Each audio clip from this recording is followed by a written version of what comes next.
Hi friends, welcome to Geetha Samayal. வாங்க மதிய சாப்பாடு பார்க்கலாம். நல்லா சுட சுட 65 பிரியாணி பண்ணியிருக்கேன். எவ்வளோ சூப்பராக வந்திருக்கு பாருங்கள். 65 பிரியாணி. இது ஃபுல் வீடியோ எடுத்திருக்கேன், வரும்போது மிஸ் பண்ணாமல் பாருங்கள்.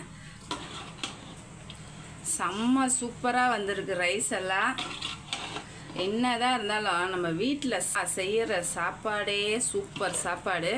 மீல் மேக்கர்லாம் 65 மாரி வறுத்து போட்டிருக்கேன்.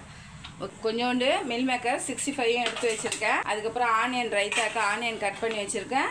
தயிரும் எடுத்து வச்சுருக்கேன். காலையில் பார்த்தீங்கன்னா டிஃபன் வந்து நவதானியம் இட்லி. ஓகேவா, அந்த இட்லி இருக்குது. பசங்க வரைக்கும் தான் சாப்பிட்டு போனாங்க. வந்து தக்காளி, காஞ்ச மிளகா, புளி, உப்பு போட்டு அரைச்சி நல்லெண்ணெயில் தாளித்து வச்சுருக்கோம். சூப்பராக இருக்கும் இட்லிக்கு.